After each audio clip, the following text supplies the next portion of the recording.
FaderCast. Sunday morning.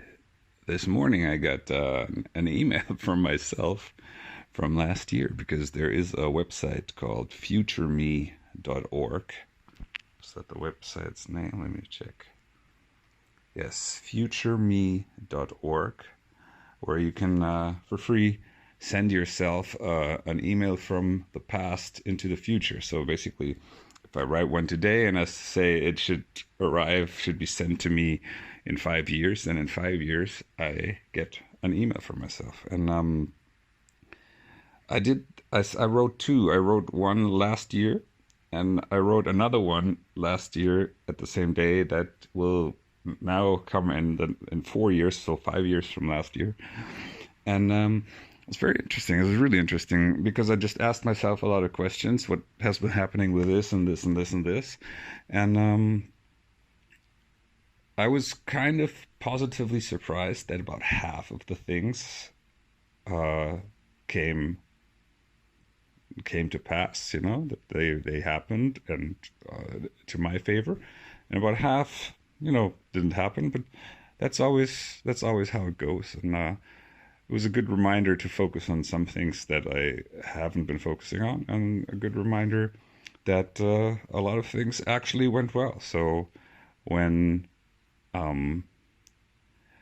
we are in our daily regular life, there's a tendency to focus on what's problematic because those are the things that need to get sorted out. You don't have to fix things that are working. So the human focus is on the things that are problems. So I think we generally think life or whatever we do is worse than it is because we're focusing on what's not going well. And getting that reminder was cool. So if you want to try that, I suggest FutureMe.org. It's free, and send yourself an email that comes in a year or 2 or 3 or 4 or maybe 10 years.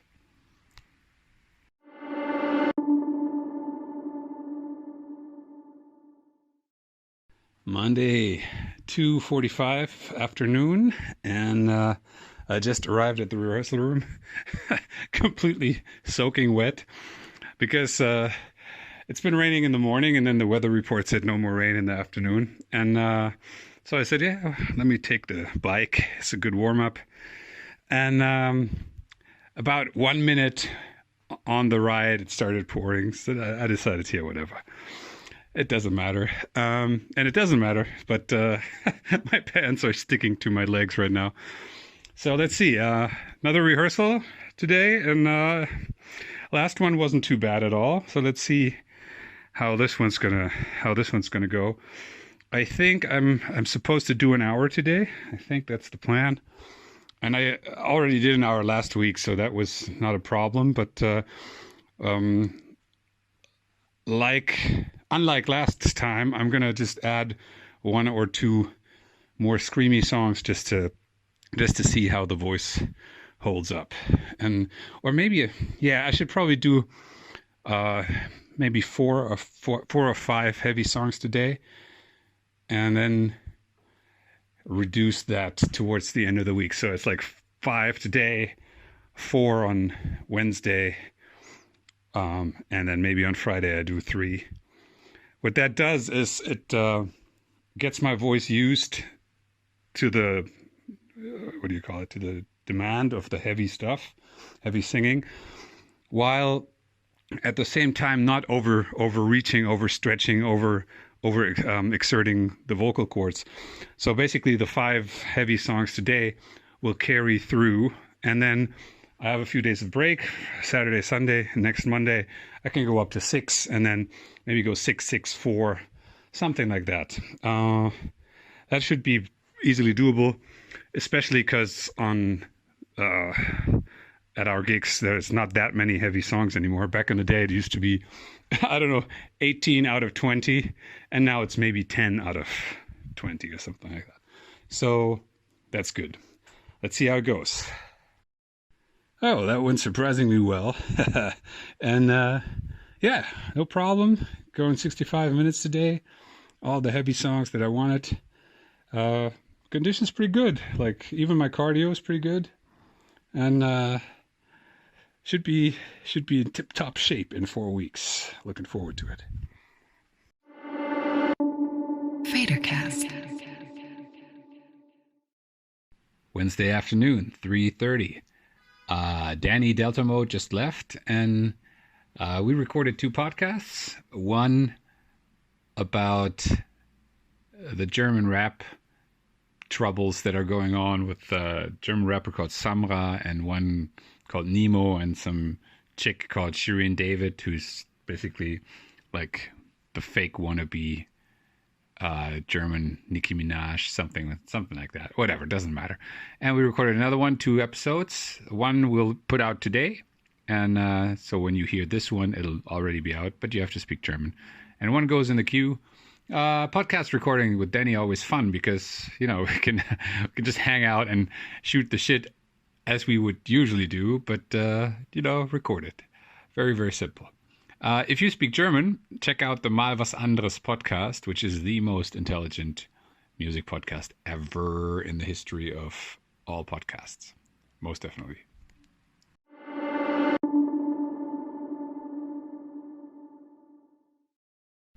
So I just posted some info online because Mera Luna Festival announced today that it was not going to happen this year, which I mentioned on this podcast, I think a week or 2 weeks ago already.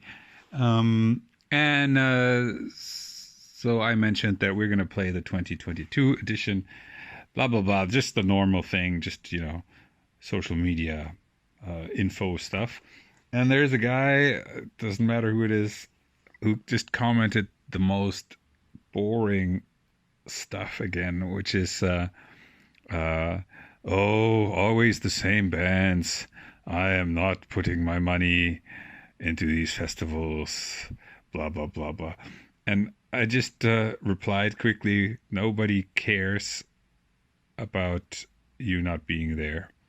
It doesn't matter if you're there or not, it's his right to not go there, but nobody cares if he's not there. And that's the interesting part always. I mean, obviously, at this point, we all know that 99.9% of all private posting on social media only exists to confirm that you exist, because people need for some reason to, and I'm including myself in that, obviously, to, verify their existence in the world by putting stuff out in the world. Problematic with that is only when it's just the most boring stuff. And I mean, this argument that there's always the same bands on festivals, on the big scene festivals, this is so old, and it comes up every year because it's kind of true. And the reason for that is very simple. If you want to get, let's say, 15 to 25,000 people onto a festival, then you have to book the bands that have actual fans. If you book bands that only draw 50 people, then there's never going to be the amount of people that you need to, run a big festival like Mera Luna, which is 25,000 people. So if you would book bands that nobody knows, then 500 people will show up. And the funny part is that usually the people who complain and say we're not coming are the ones nobody cares about because they're not coming, and they're usually the people who wouldn't be coming even if 3 bands or 5 bands that they really liked wouldn't go there, because they're complainers. So if you at any point in time feel the need to tell anyone that you're not going because it's the same lineup every year or every other year, just shut up. Nobody gives a fuck. All right? Nobody cares that you're not there. Everyone's there. You're not there. Who gives a fuck? It's very, very simple. And you just sound like a boring person if you say that, because everyone's heard the argument a million times. All right? Don't tell anyone. We don't care. FaderCast. So, Monday, 7 o'clock, long day today, but, gotta work. There's no way around it. The day only has 24 hours. So, I will spend this evening editing the first song I made with Kid Moxie last week and, selecting vocal takes. We recorded a bunch of vocals, and now I have to choose which ones are the best sounding ones and put them together, and then maybe do a little bit of sound design. The songs are kind of similar-ish in a way, but the first one that I'm editing today has much more of an indie electro, kind of like a grungy, I don't know. I'm not going to say post-punk because it doesn't sound like post-punk, but like a little bit of a dusty, oldish, slight, older sounding vibe, while the second one is really very electronic and very, it's more Faderhead-ish in a way. So I'm trying to get them to sound a little bit different while still sounding a little bit similar. We'll see. First, I have to edit the vocals, and I also got some feedback from Elena on the first edit I did, which was of the second song that I sent her already, and I'm gonna post that feedback right after this message here. Zami! I miss you. My Daka Musaka. Oh my god, Marmeladebrot is like stuck in my head playing on repeat. What have you done to me? And my Greek head, what have you done to it? Okay, so here's some notes. I actually wrote them down as I was listening so that I don't forget them while I'm speaking to you. Okay, first, I wanted to know if this is the comped vocal. Actually, I really like it. My OCD really wants to know, just because I want to know if this is the best of what we got. It sounds really good. I'm not sure I would change anything necessarily. I just was wondering if you went through it already or not. So I think the processing of the vocals on the "and when all is said and done" right before the chorus and the pre-chorus is a little too much for my ears, at least. I think it's a little too acidic, maybe too processed. Could we try maybe a different effect there to make it different? The other thing I kind of feel it in general needs is pauses and dynamics, because as beautiful and amazing and powerful as it is, it's kind of constant.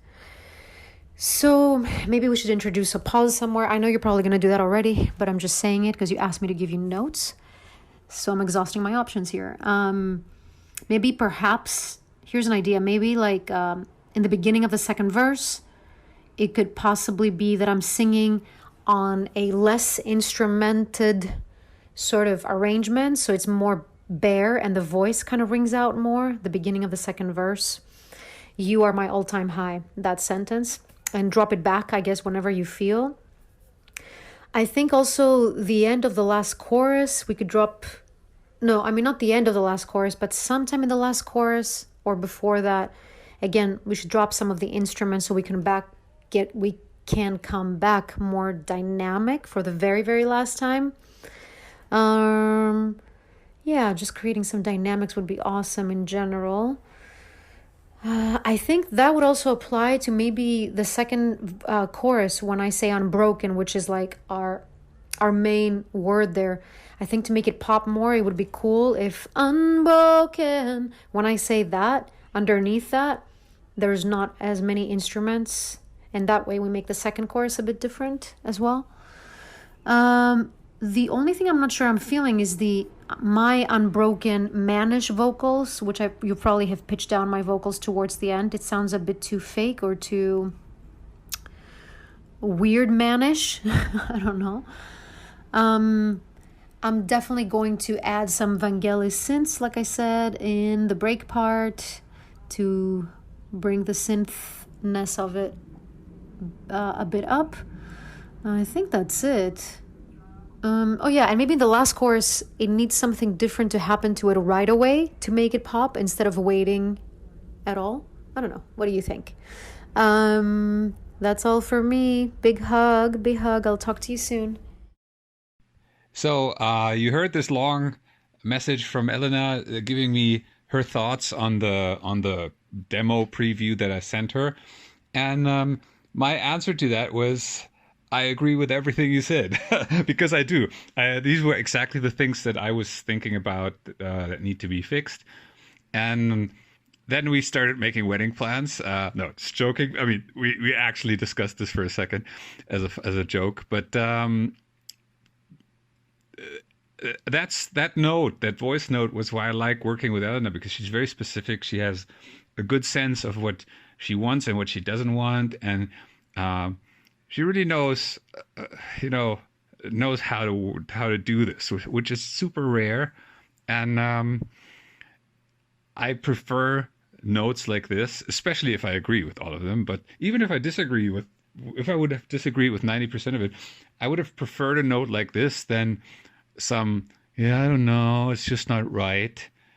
You know, if someone gives you specific feedback, that's great, because now I can go through and go like, okay, first verse stays like it is. Second verse, she wanted the music lower, so I try it, and then we see if it works or not.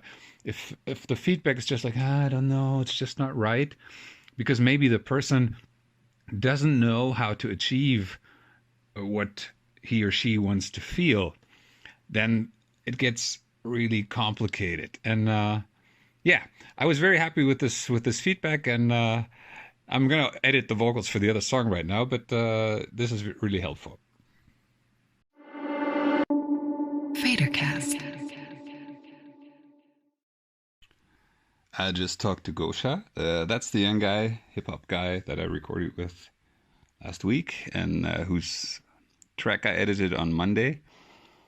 And he said he wants to drop that track because I had talked to him a lot about artistic direction and, you know, having a coherent vision for the project, and, you know, all the stuff that a producer should be talking about with a young artist. And to Gosha's credit, he listened to the track and he said, you know what?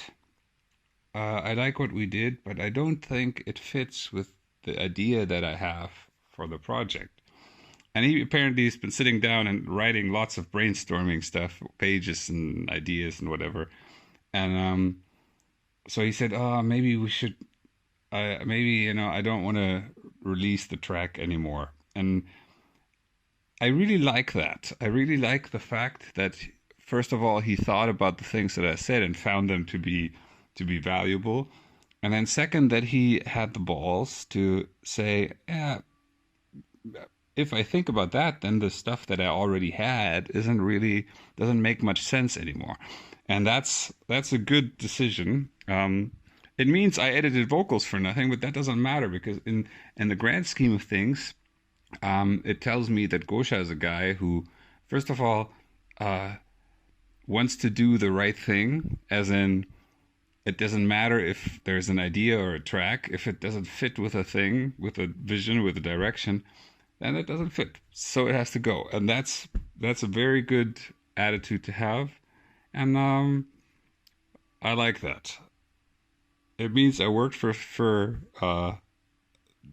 no reason, so that stuff goes in the garbage. But I do that for myself all the time, so that's fine. And what I also said to him was that his first hit will finally define his direction, his image, his style, his whatever. What that means is, if you ever have a hit, which would be great. Most people think that it's a problem when you have a hit and it defines the direction. No, it's not a problem. It's a great thing, because if you don't have a hit, kind of means you don't really exist. So until today, I'm still the Tanz 2, 3, 4 guy, and I made this song 13 years ago. And I'm happy to be the Tanz 2, 3, 4 guy, because I'm at least, in people's minds, connected to one track. It doesn't matter that I have ballads. There's a lot of people who never heard a single ballad of mine, or who, you know, don't think stuff like, I don't know what, Escape Gravity is in any way related to me. And that's totally fine. But so for Gosha, it doesn't really matter that much. I mean, it matters that much how his artist image is constructed and how the direction of the music is set. But in the end, if he has a hit, that hit will define at first for the first years. Maybe if it's a very big hit for longer, uh, what style of music and what direction and what image he has in people's minds.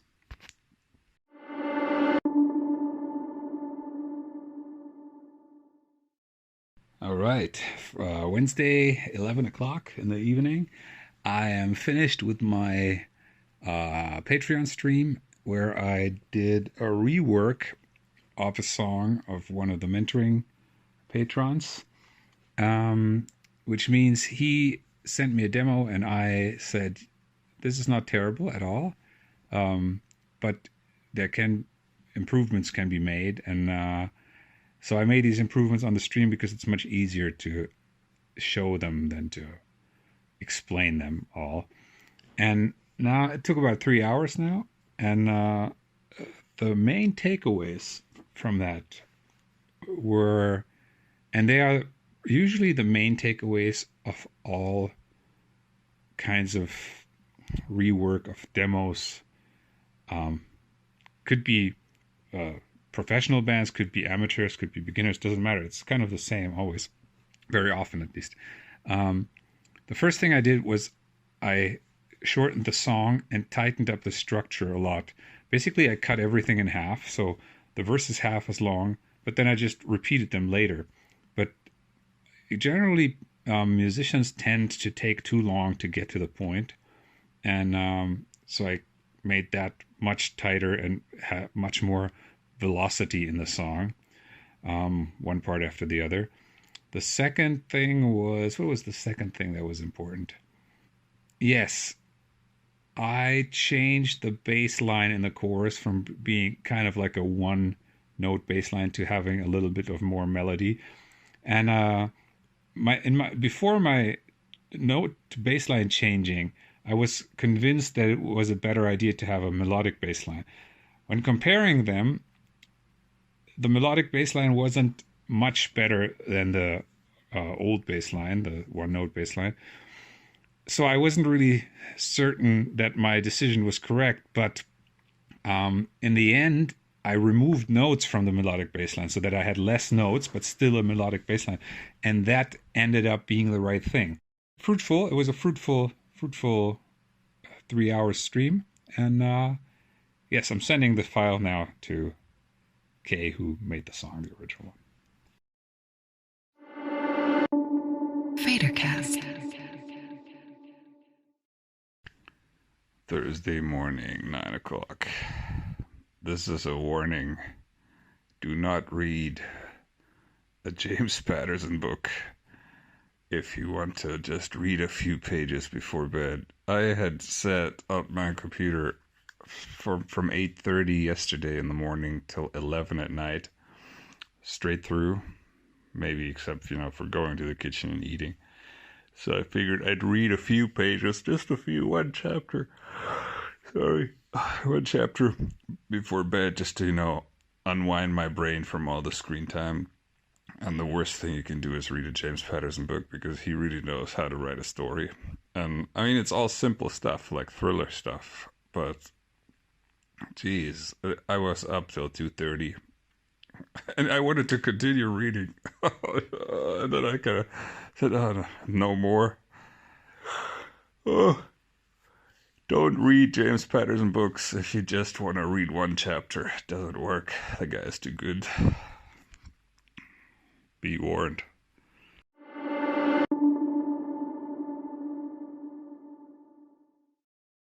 I just got this voice message from Kay. That's the gentleman who made the song that I reworked on the stream yesterday. And he compared my rework with the song that he had used as a model for his song. And here's what he had to say. I actually just listened again to the Monster X song, and it's 1 minute shorter than Spiral. And everything that we covered on the stream, it's present in there. It's got shorter verses, and the chorus has melody in it. I wouldn't call it like a melodic chorus, or maybe I would.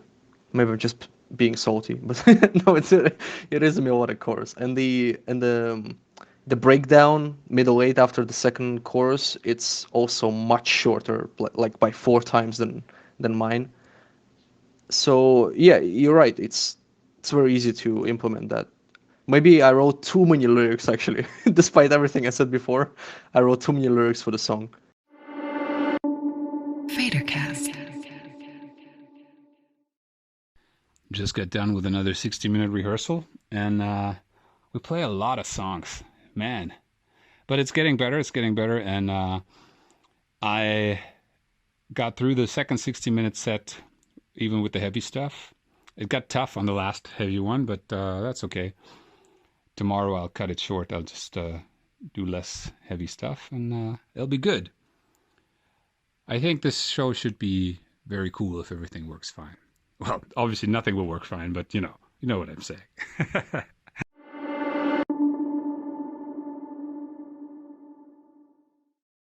Today I had the third interaction of this week, and it's only Thursday. Is it Thursday? Yes, it's Thursday. Where I talked to an artist. Two were musicians. One was a photographer, painter person, and I talked to them about their idea of asking people to do something. The musicians were like, follow me on YouTube or something like that, and I don't remember what the other guy was doing. And it's just like, follow me. And I replied to all of them, why? And they had no answer for that. And I mean, we then had a brief, interesting discussion about it. And they all thought, yeah, why?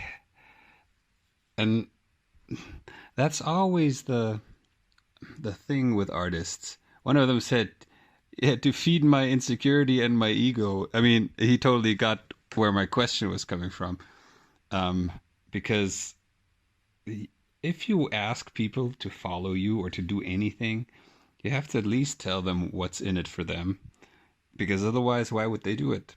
I mean, just for, charity reasons, that's mostly not going to work. FaderCast. All right, that's it for this episode. Thanks for listening. And if you have any questions or suggestions, just email me at contact@faderhead.com. You can also find me, obviously, on Instagram at Faderhead_official and everywhere else under just Faderhead. Please be a friend and tell a friend about this podcast. And until next time. FaderCast.